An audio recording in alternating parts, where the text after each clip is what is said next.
जय संविधान, जय भीम, महात्मा गांधी की जय, गुडसे मुर्दाबाद। देखिए, आज मुझे लग रहा है कि कांग्रेस ने अपनी जीत का रास्ता ढूंढ लिया है। अभी तक जो काम वो नहीं कर पाई थी, अब वो काम जो उसे करना चाहिए था, हम लोग बार बार कहते रहे, अब लगता है कि राहुल गांधी ने नब्ज पकड़ ली है और उस रास्ते पे आगे बढ़ चले। देखिए, एक तरफ तो जो एलन मस्क का आर्टिफिशियल इंटेलिजेंस का टूल है, वो एक प्रकार से आज के तारीख में उसने ये स्थिति पैदा कर दी है पूरे सोशल मीडिया के अंदर कि भक्त ढूंढे नहीं मिल रहे हैं। क्योंकि जिस प्रकार के जस्टिस लोहिया के बारे में, पंडित जवाहरलाल नेहरू के बारे में, मोदी जी की डिग्री के बारे में वो सारे रहस्योद्घाटन कर रहा है, उससे आज जो भक्तगण हैं वो बहुत ज्यादा डिफेंसिव मोड में आ गए हैं और जो लोग देश के अंदर लोकतंत्र और संविधान चाहते हैं वो ऑफेंसिव मूड में आ गए। और ये मैं सोशल मीडिया में देख रहा हूं। देखिए, एक बार हम लोग हमेशा सोचा करते थे कि ये राहुल गांधी ऐसा क्यों नहीं कर रहे। वो ये कि जब उनको पता है कि जो समाजवादी पार्टी की, आरजेडी की राजनीति है वो पीडीए की राजनीति है, वो ओबीसी की राजनीति है, वो मंडल की राजनीति है, और जो भारतीय जनता पार्टी की राजनीति है वो चाहे कहीं कुछ भी, वो कितनी भी ओबीसी की बात करें, वो कितनी भी दलितों की बात करें, उनकी राजनीति शुद्ध सवर्णों की राजनीति है। ये बिल्कुल फैक्चुअल बातें कर रहा हूं मैं, और आप लोग भी महसूस करते हैं जो मैं कह रहा हूं उसमें दम है, उसमें सच्चाई है। अभी तक कांग्रेस जो गड़बड़ कर रही थी, जो गलती कर रही थी, वो ये गलती कर रही थी कि वो चाहती तो थी कि ओबीसी और दलितों के वोट उसको मिले, लेकिन जो उसका पूरा नेतृत्व था, जब उनके स्पोक्स पर्सन की आप बात करते थे, जब उनके ऑर्गेनाइजिंग सेक्रेटरी की बात करते थे, स्टेट प्रेसिडेंट्स की बात करते थे, तो वो ये देखते थे कि कांग्रेस के अंदर जो नेतृत्व दिया गया है वो सारे सवर्णों को दिया गया है। और it is a matter of fact today, ये आज के तारीख में ये बात मानने से मेरे ख्याल से शायद ही कोई इनकार करेगा कि जो भी 10-12% सवर्ण है ये पूरी तरह से भारतीय जनता पार्टी की झोली में है। वो समय चला गया जिस समय में ब्राह्मण समाज, दलित समाज और मुसलमान समाज के वोटों के आधार पर कांग्रेस जीता करती थी। आज के तारीख में जो ब्राह्मण समाज है वो पूरी तरह से भारतीय जनता पार्टी के पास चला गया। और ये भी कहने में मुझे इसलिए कोई संकोच नहीं, मैं भी ब्राह्मण समाज से आता हूं, सवर्ण समाज से आता हूं, लेकिन मैं इस समय बात कर रहा हूं स्ट्रेटेजी की। मैं अपने व्यक्तिगत हित या अपने अंतर संबंध या मेरे प्रेफरेंस की मैं बात नहीं कर रहा हूं, लेकिन मैं बात कर रहा हूं कि जो अगर मैं स्ट्रेटेजिस्ट होता या मैं राहुल गांधी का एडवाइजर होता तो मैंने जो कहा होता राहुल गांधी वही कर रहे हैं। देखिए, दो उन्होंने बड़े ब्रह्मास्त्र चले हैं और ये ब्रह्मास्त्र ऐसे चले हैं जिसका असर पूरे देश के अंदर होगा। अब आपको ये भी सोचने में मजबूर करेगा, जो इतने दिनों से राहुल गांधी कास्ट सेंसस की बात कर रहे थे, बार बार जातीय जनगणना की बात कर रहे थे और उसके आगे कुछ नहीं कर रहे थे, तो एक कंट्रडिक्शन पैदा हो गया था, जो कंट्रडिक्शन पार्लियामेंट के अंदर भी दिखाई पड़ रहा था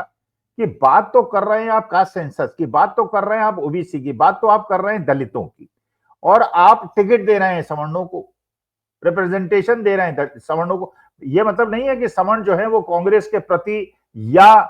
वो कांग्रेस विचारधारा के प्रति उनका समर्पण नहीं है, बिल्कुल है, अभी भी बहुत सारे समर्पित लोग हैं, लेकिन मैं प्रोपोर्शन की बात कर रहा हूं कि प्रोपोर्शन में अगर आप देखेंगे, और ये वास्तविकता है कि यादव उत्तर प्रदेश, बिहार के बहुत बड़ी संख्या में अखिलेश यादव के साथ और तेजस्वी लालू प्रसाद यादव के साथ हैं। इसमें कहीं कोई डाउट नहीं है कि उत्तर प्रदेश के जो वोट है, दलित वोट बैंक है, उसका 50%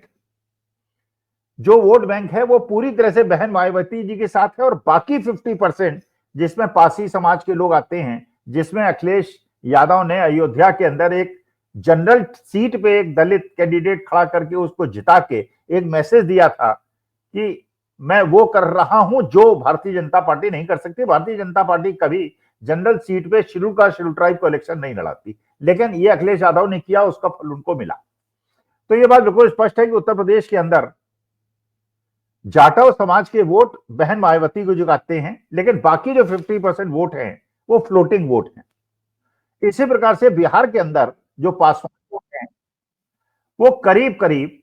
बहुत बड़ी संख्या में राम विलास राम इनके चिराग पासवान के साथ हैं और चिराग पासवान के साथ, लेकिन ये केवल पासवान वोट हैं। बाकी जो वोट हैं वो फ्लोटिंग वोट है जो दलितों में है। ओबीसी समाज में यादव वोट आरजेडी के साथ हैं, सवर्ण वोट पूरी तरह से भारतीय जनता पार्टी के साथ हैं। अब ये समझ में आया जो तेलंगाना के अंदर निर्णय हुआ, और तेलंगाना के अंदर वहां पे मुख्यमंत्री ने जो अनाउंसमेंट किया कि ओबीसी के लिए रिजर्वेशन उन्होंने 42% कर दिया। अब 42% रिजर्वेशन ओबीसी को देने का मतलब यह है कि जो आप कास्ट सेंसस की बात कर रहे थे उसको आपने आगे बढ़ाया। तो मैसेज आज की तारीख में अगर जनता में यह जा रहा है कि जिस ओबीसी की मैं बात कर रहा हूं मैं उसको लाभ दे रहा हूं, तो एक तेलंगाना से शुरुआत हुई और उसके बाद बिहार के अंदर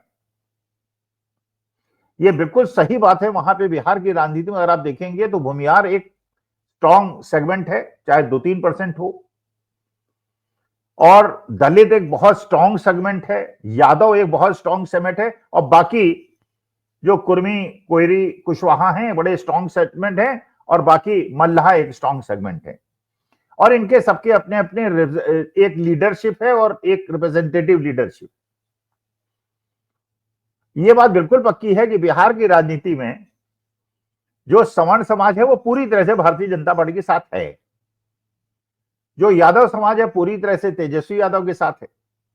और इसीलिए कहा जाता है कि बिहार के अंदर जो एमवाई समीकरण है यादव और मुसलमान, ये तेजस्वी के साथ है और बाकी सवर्ण समाज जो है भारतीय जनता पार्टी के साथ है। लेकिन क्योंकि जनता दल यूनाइटेड वहां तीसरी शक्ति है और जो लोग सवर्ण समाज के साथ नहीं जाने चाहते वो भी नीतीश कुमार के साथ चले जाते हैं, क्योंकि उन्हें अवर्जन एक कुर्मी लीडरशिप से नहीं है। और जो लोग आरजेडी के साथ नहीं जाना चाहते वो भी नीतीश कुमार के साथ चले जाते हैं। तो नीतीश कुमार ने अति पिछड़े और अति दलित के अंदर एक बहुत विशेष स्थान बना लिया और इसी वजह से वो जिधर रहते हैं उधर चुनाव जीत जाते हैं वो। अब इस मंत्र को कांग्रेस ने समझा, मुझे ऐसा लगता है। वहां पे जो अखिलेश प्रताप सिंह अभी तक अध्यक्ष थे, जो भूमिहार जात से आते हैं और पहले वो आरजेडी में थे, आरजेडी के विधायक थे, उसके बाद 6-7 इलेक्शन वो लड़े, उनकी पत्नी लड़ी, उनके बेटे लड़े, लेकिन वो इलेक्शन हार गए और 2 बार उन्हें कांग्रेस ने राज्यसभा में मनोनीत करके उन्हें उपकृत किया। लेकिन क्योंकि वो आरजेडी से आए थे तो ये बात बिल्कुल सर्वविदित थी कि वो लालू प्रसाद यादव के बहुत क्लोज थे और लालू प्रसाद यादव क्योंकि कांग्रेस का अध्यक्ष उनका पुराना सदस्य था और उनका खास व्यक्ति था, इसलिए कांग्रेस अपने पे पैरों पे खड़ी नहीं हो पा रही थी। और जो ये वोट था जो बहुत बड़ा वोट है, यादवों मुसलमानों और सवर्णों को छोड़कर ये सारा नीतीश कुमार की तरफ चला जाता था, क्योंकि उनको यादवों से अवर्जन था, यादवों के साथ वो नहीं जाना चाह रहे थे। तो एक प्रकार का एक ऑल्टरनेटिव जेडीयू ने दिया बिहार के अंदर। अब नया जो परिवर्तन हुआ उसमें अखिलेश प्रताप सिंह को इलेक्शन के 2-3 महीने पहले हटाकर जो राजेश राम को वहां पे नया अध्यक्ष बनाया गया है, जो कि वहां पे कांग्रेस के कुटुंबा से विधायक हैं और दलित समुदाय से आते हैं, रविदास से आते हैं, पासवान समाज से नहीं आते, और इनका भी वोट बैंक बड़ा स्ट्रॉन्ग वोट बैंक है बिहार के अंदर, करीब 3% है। तो अगर उसके समाज को 3% समाज को यह मैसेज जाता है कि आपके नेता को हमने इतना महत्व दिया है, तो जो कास्ट सेंसस की बात हो रही थी, जो पीडीए की बात हो रही थी, वो सारी की सारी भी सिंक्रोनाइज होती है। और राजेश राम जो एक बहुत समर्पित कांग्रेस के खानदानी नेता है, बहुत लोगों ने कांग्रेस छोड़ दी, बिहार के अंदर भी छोड़ी, बाकी पार्ट्स में भी छोड़ी, लेकिन इनके पिता दिलकेश्वर राम कांग्रेस मंत्रिमंडल में मंत्री थे और स्वास्थ्य मंत्री थे और बड़े कद्दावर नेता थे। और बहुत उनका समयकाल जिन लोगों ने देखा है वो बताते हैं कि स्वास्थ्य मंत्री की तरह उन्होंने बहुत बढ़िया काम किया था और आज भी लोग उनको याद करते हैं। जो राजेश राम है उनके पुत्र हैं, बिल्कुल उनकी तरह दिखते हैं, उसी प्रकार से ईमानदार छवि उनकी है। तो वो वोट बैंक जो जेडीयू के पास हमेशा जाया करता था, उस वोट बैंक में कांग्रेस ने सेंध लगाई। आरजेडी के वोट बैंक में सेंध नहीं लगाई, क्योंकि वो यादव वोट बैंक में सेंध नहीं लगा सकते। मुसलमान वोट बिल्कुल पक्की बात है, जो कुछ विश्लेषकों का मानना है कि अगर कांग्रेस अगर तेज होती है, मजबूत होती है, तो उसमें मुसलमान कुछ कांग्रेस के साथ चले जाएंगे, कुछ आरजेडी के साथ चले जाएंगे, अगर ये लोग अलग अलग चुनाव लड़ेंगे तो। लेकिन सवर्णों में सेंध लगाना कांग्रेस को बिहार के अंदर असंभव लग रहा था। और क्योंकि सवर्ण एक ऐसी है जिसका डोमिनेशन है, जो ओपिनियन बनाती है समाज के अंदर, इसलिए वो 12% भी 30% के बराबर हो जाती है। अब ये राजेश राम का निर्णय उधर तेलंगाना के अंदर मैसेज देना, इसका मतलब यह है कि मैसेज ये दिया गया है कि जो लोग यादवों के साथ वोट देने में उन्हें परेशानी होती है, वो राजेश राम के माध्यम से दलित, अति पिछड़ा और अति दलित समुदाय के लोग कांग्रेस के साथ जोड़ सकते हैं। अब देखिए सिनेरियो क्या बनता है। सिनेरियो बनता है कि कांग्रेस और आरजेडी मिलकर चुनाव लड़े, वामपंथी उनके साथ चुनाव लड़े, और ये बिल्कुल करीब 90% ये श्योरिटी है कि वो मिलकर चुनाव लड़ेंगे। लेकिन इस कदम से राजेश राम को अध्यक्ष बना के उन्होंने ये मैसेज दे दिया है कि इस गठबंधन को वोट देने वाले दलित और अति पिछड़े, जिनको यादवों से वर्जन है, क्योंकि यादवों की ही डोमिनेंस को हमेशा भारतीय जनता पार्टी और जेडीयू एक टॉकिंग पॉइंट बनाता है, जिसकी वजह से एक बहुत बड़ा वर्ग आरजेडी से और कांग्रेस से छिटक कर जेडीयू और बीजेपी के गठबंधन की तरफ चला जाता है। उसको मैसेज दिया है कि अब गठबंधन जो है वो यादवों का और दलितों का है, जो एक दलित, यादव और मुसलमान, ये बहुत बड़ा कॉम्बिनेशन बनता है, जो कि सवर्ण और बाकी समाजों के कॉम्बिनेशन से बहुत ज्यादा भारी पड़ता है। तो एक तो स्टेप हो गया ये कि 90% चांस है कि आरजेडी और कांग्रेस मिलकर चुनाव लड़ेंगे। लेकिन कांग्रेस की रणनीति में एक और फायदा हुआ कांग्रेस को कि क्योंकि अखिलेश प्रताप सिंह पिछली बार जब असेंबली में चुनाव हुआ था तो 70 सीटें कांग्रेस लड़ी थी, बहुत ज्यादा नहीं जीती थी, करीब 19 सीटें जीती थी, और आरजेडी का स्ट्राइक रेट बहुत अच्छा था। तो सब लोगों का कहना भी ये था आरजेडी वगैरह का कि अगर कांग्रेस ने 40% भी सीटें जीत ली होती तो हम लोग सत्ता में होते। और लेकिन कांग्रेस वालों का यह कहना है कि जो सीटें हमें दी गई थी वो आरजेडी वालों को पता था हारने वाली सीटें हैं, लेकिन सीटों के नाम पे उन्होंने हमें सीटें दे दी। लेकिन अब उन्होंने मैसेज ये दे दिया कि अब राजेश राम के माध्यम से हम उस वोट बैंक को कैप्चर कर रहे हैं जो तुम्हारा वोट नहीं है, तुम्हारे वोट काटने वाला नहीं है, वो हमारे जो पुराने वोट बैंक थे उसको एक मैसेज देने के लिए है कि अगर तुम हमारे साथ आ जाओ तो तुम्हें कोई परेशानी है, बीजेपी में नहीं जाना चाहते, आरजेडी में नहीं जाना चाहते, तो हमारे साथ आ जाओ। और ये बहुत बड़ा वोट बैंक। और अगर ये इलेक्शन कांग्रेस आरजेडी अलग लगते हैं, जिसकी संभावना कम लगती है, तो नीतीश कुमार को भी एक तीसरा रास्ता मिलता है, जिसमें क्योंकि नीतीश कुमार का जो वोट बैंक है वो तब कांग्रेस के इस वोट बैंक, जो कि सवर्ण का वोट बैंक नहीं है, यादवों का वोट बैंक नहीं है, वो साथ आ जाएंगे, मुसलमान भी वापस आ जाएंगे। क्योंकि आज की तारीख में मुसलमान बहुत बुरी तरह से हाथ हैं जो ये वक्फ बिल लाया गया है, और जिस प्रकार से पूरे देश के अंदर उनके अंदर आंदोलन है कि किस प्रकार से हमारे निजी मामलों में, हमारे धार्मिक मामलों में हस्तक्षेप हो रहा है, और जिस प्रकार से आप देख रहे हैं नागपुर के अंदर तांडव हुआ है, जो नहीं होना चाहिए, जो शोचनीय है, लेकिन डबल इंजन की सरकार के अंदर वो होता है अगर, और गाड़ियां जलाई जाती हैं, मोटरसाइकिल जलाई जाती हैं, तो वहां की कानून व्यवस्था के बारे में आप अंदाजा लगा सकते हैं। तो या तो एक विकल्प बना कि कांग्रेस, वामपंथी और आरजेडी मिलकर चुनाव लड़ें, दूसरा विकल्प बना कि कांग्रेस अलग चुनाव लड़े और उनके साथ जेडीयू मिले। तो मानी बात है कि तब तो लड़ाई जेडीयू कांग्रेस बनाम आरजेडी हो जाएगी, बीजेपी बाहर हो जाएगी लड़ाई से, क्योंकि उनका केवल 10-12% वोट है। क्योंकि कुर्मी, कोयरी, कुशवाहा भी एक बहुत बड़ा वोट बैंक है जिसका रिप्रेजेंटेशन नीतीश कुमार करते हैं। अब सवाल यह है कि क्योंकि 70 सीटें लड़ी थी और उसपे बहुत बड़ा प्रश्न चिन्ह लग गया था, और क्योंकि आरजेडी ने कहना शुरू कर दिया था, तो वो चाह रहे थे कि अगले असेंबली इलेक्शन में कांग्रेस को 70 से सीटें कम दे। लेकिन कांग्रेस का कहना यह था कि इस बार हम केवल सीटों की संख्या की बात नहीं करेंगे, हम उन सीटों की बात करेंगे जहां हमारे जीतने की संभावना है, और हमने सर्वे कराने शुरू कर दिए हैं।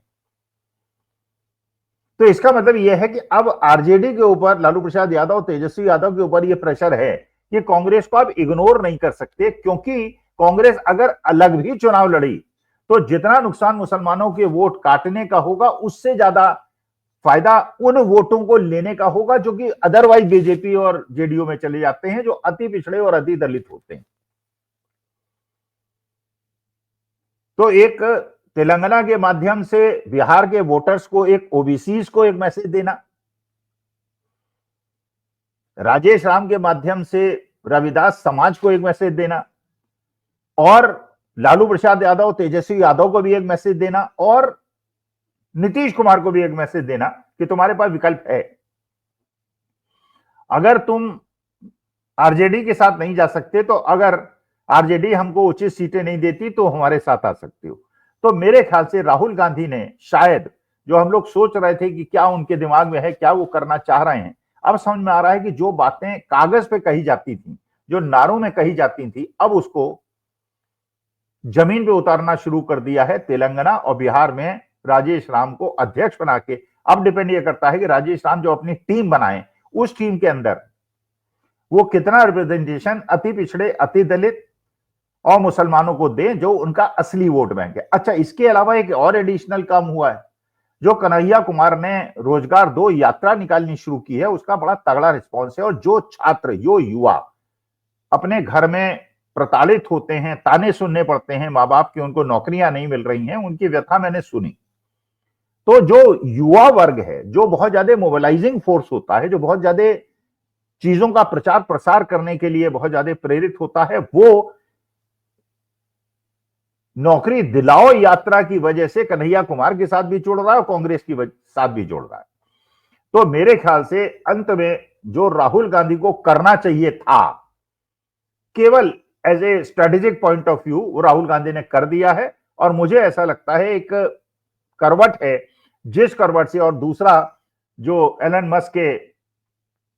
ग्रॉक जिस प्रकार से रहस्योद्घाटन कर रहा है, और जिस प्रकार से भारतीय जनता पार्टी समर्थक डिफेंस में चले गए हैं, उसकी वजह से मेरे ख्याल से बिहार के अंदर, अगर चुनाव आयोग ने बहुत बड़ा खेल नहीं कर दिया जिसका करने का वो अभ्यस्त है, लेकिन वो भी अब कह रहा है अंडर प्रेशर कि बिहार के अंदर जो चुनाव होंगे उसमें वोटर आईडी को और आधार को हम इंटरकनेक्ट करेंगे, जिससे बीमारी कम हो सके। इसका मतलब उनको भी ये मैसेज मिल गया है कि इस बार बिहार के अंदर अगर बेईमानी हुई तो मामला बहुत ज्यादा गंभीर हो जाएगा, क्योंकि एलन मस्क और डोनाल्ड ट्रंप सारे वो काम कर रहे हैं जिससे भारत सरकार को एम्बेरस होना पड़े। चाहे वो बेड़ियों में डाल के लोगों को भेजने की बात हो, चाहे वो टैरिफ की बात हो, चाहे जिस प्रकार से एलन मस्क ट्वीट कर रहे हैं और जिस प्रकार से एक एक चीज का रहस्योद्घाटन कर रहे हैं, उससे परिस्थिति बहुत ज्यादा प्रतिकूल है। आज के तारीख में तो भारतीय जनता पार्टी के लिए प्रतिकूल है। इलेक्शन में किस प्रकार धर्म का मुद्दा उठा के, मेरे को लगता है उसकी शुरुआत शायद भारतीय जनता पार्टी ने नागपुर के दंगों से करा दी है। उन्हें लगता है कि पोलराइजेशन हो जाएगा और बिहार का चुनाव हम जीत जाएंगे। अब देखते हैं पोलराइजेशन होगा या जो राहुल गांधी ने राजेश राम को अध्यक्ष बना के एक ओबीसी दलित कार्ड खेला है, जातीय जनगणना का कार्ड खेला है, उसका फायदा होगा। लेट अस वेट एंड सी। नमस्कार, धन्यवाद और प्रणाम।